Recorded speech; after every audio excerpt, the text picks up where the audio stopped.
Assalamualaikum warahmatullahi wabarakatuh.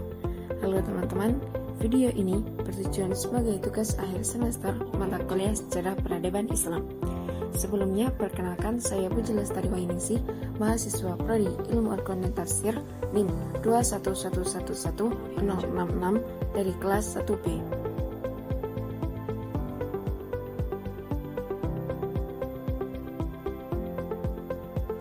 Islam di Indonesia merupakan mayoritas terbesar umat muslim di dunia. Ada sekitar 86,7% atau 231 jiwa dari total 266 juta jiwa penduduk beragama Islam. Pada awal datang agama Islam, masyarakat menerima dengan positif ajaran tersebut. Ajaran Islam dapat berkembang dengan pesat di Indonesia karena faktor-faktor berikut.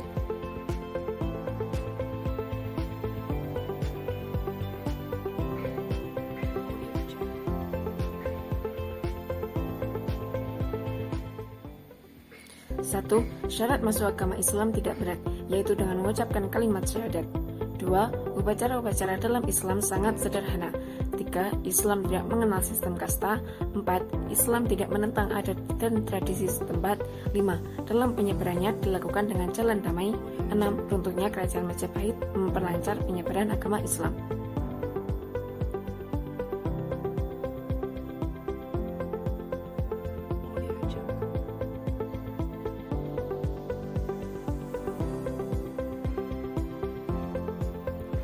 Proses Islamisasi yang dilakukan di Indonesia melalui 5 cara. 1. Penyebaran melalui perdagangan. 2. Melalui perkawinan. 3. Melalui pendidikan. 4. Melalui ilmu tasawuf. Dan 5. Melalui kesenian.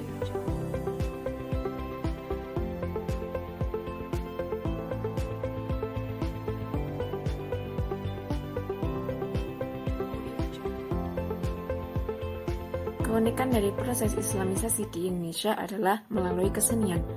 Para pendakwah tidak merubah tatanan kesenian yang ada di Indonesia, tapi malah memanfaatkannya untuk kepentingan kegiatan dakwah. Seperti Sunan Kalijaga yang menggunakan wayang, Sunan Muria menggunakan gamelan, dan Sunan Bonang yang melalui wayang dan tembang.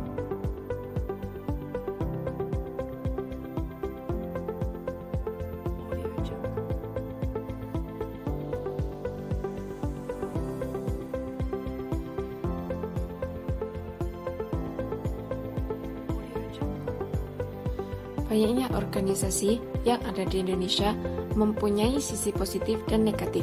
Dari sisi positif, kegiatan keagamaan menjadi semakin semarak, menumbuhkan semangat berkompetisi untuk menggapai prestasi.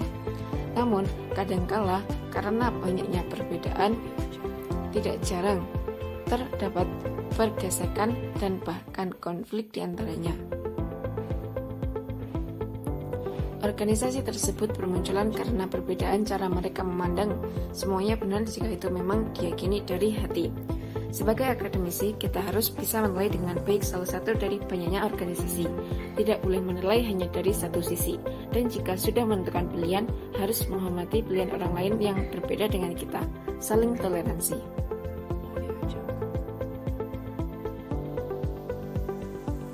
Menurut para ahli, ada 4 teori yang menjelaskan Islam masuk ke Indonesia. 1. Teori India menyebutkan agama Islam masuk ke Indonesia melalui para pedagang dari India, Muslim yang berdagang di Nusantara pada abad ke-13. 2. Teori Arab menyebutkan Islam masuk ke Indonesia langsung dari Arab pada masa kekhalifahan.